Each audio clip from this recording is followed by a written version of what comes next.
Sometimes pop culture acts like a perfect time capsule, right? It freezes a moment in time, especially the fears of that moment. So today, we're going to unpack how one TV episode from 20 years ago did exactly that, and what it can still teach us about ourselves. So let's just dive right in with the big question. Think about it.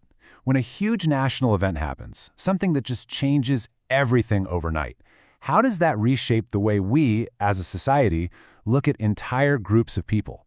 It's a heavy question, for sure, and it's right at the heart of what we're talking about today. Okay, so to really get this story, you gotta understand the context. The TV episode we're looking at, it aired just 19 months after the September 11th attacks in the United States. And believe me, that short time frame is absolutely crucial.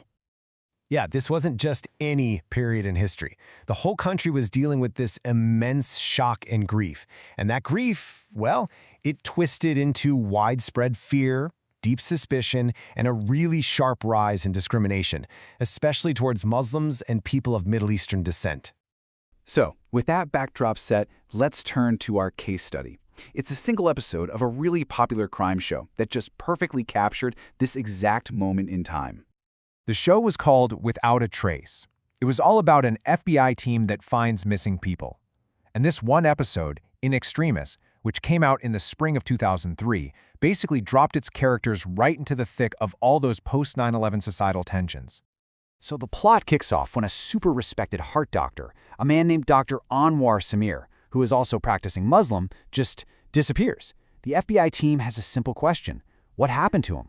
But finding the answer gets really complicated really fast. And get this, here's the really wild part. This old TV episode isn't just some relic of pop culture. It's now being used as an actual lesson plan for high school students to help them analyze how the media we consume both reflects and shapes our biases. So let's actually break down how this case unfolded on screen, because this is where you see just how fast assumptions, when they're fueled by fear, can spiral completely out of control. It all starts small. Dr. Samir goes missing, and the hospital's first reaction isn't just, "Oh no, is he okay?" It's worry about his visa status. And that's where their heads go immediately. The reality had nothing to do with it. He was just trying to help a friend who was in crisis. Then, the stakes get way higher. Some chemicals are reported missing from the hospital. The investigators make this terrifying leap. It must be for a bomb. They start talking about a sleeper cell. The truth? It was just a simple inventory mistake. That's it. And this is where you see how an ordinary, everyday act gets completely twisted. A witness says they saw Dr. Samir speaking Arabic in a bar. The investigators immediately assume he's planning an attack. What was really happening? Just two buddies venting about their day over a couple of beers. And then, of course, the media gets involved. A reporter shows up, and the next thing you know, Dr. Samir is being labeled a suspected terrorist on the news.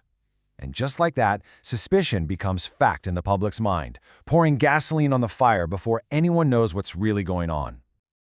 Okay, so why does this happen? We've seen the what, now let's get into the why. The episode isn't just a crime story, it's a perfect illustration of some really key ideas from sociology that explain how prejudice takes root, especially when everyone is afraid. First up, there's a concept called thin slicing. It's basically our brain's tendency to make these huge, sweeping judgments based on a tiny, or thin, slice of information. It's a mental shortcut that, as you can imagine, can be incredibly dangerous. And in the episode, you see this play out perfectly. A witness vaguely remembers seeing Dr. Samir with something that looked like a gun. And that one tiny, fear-filtered memory, it becomes the entire foundation for their terrorism theory, sending the whole investigation down the wrong path. Next, let's talk about standpoint theory.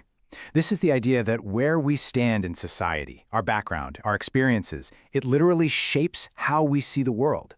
We can all look at the exact same set of facts and see two completely different realities. You see this theory play out in the tension between the two FBI agents. Jack, the veteran, he's skeptical of the whole terror angle. But his younger partner, Martin, he's really eager to impress the Joint Terrorism Task Force, so he jumps all over it. Their different standpoints make them interpret the exact same evidence in totally different ways. And his last concept is a really powerful one. It's called double consciousness, an idea first developed by W.E.B. Du Bois. It describes this experience of having to see yourself through two sets of eyes, your own and the eyes of a society that might already be prejudiced against you. And this is Dr. Samir's daily reality. On one hand, he knows exactly who he is, a dedicated doctor who saves lives. But he's also painfully aware that, because of his background, a lot of people will always see him as a potential threat. He has to live with that constant, exhausting tension every single day. So look, here's the most important point. This isn't just about looking back at an old TV show. This story from 2 decades ago raises these fundamental questions that are just as relevant, maybe even more so, right now. It really makes you think, right? Where do you draw the line between protecting national security and protecting civil liberties? At what point does a society's fear start to crush individual rights? And maybe the biggest question of all, can you ever have true justice in a climate of prejudice? And hey, this isn't just our take. When students actually watch this episode for their class, the lesson hits home. One student wrote, "Watching the investigation unfold showed me that prejudice isn't just hurtful, it can have real, life-threatening consequences." Wow. I mean, that's the power of a well-told story. Now, the good news is, things have started to change. Media has evolved. The portrayal in Without a Trace really reflected the stereotypes of that era. But now, we're seeing shows like Miss Marvel, which features a young Muslim-American superhero, not as a threat, but as a complex, relatable, and totally awesome hero for a new generation. And that brings us to our final thought for you. The stories we choose to tell really matter. They shape how we see the world and how we see each other. So we want to leave you with this question. If you were a filmmaker today, how would you tell a story like Dr. Samir's differently? What would you change?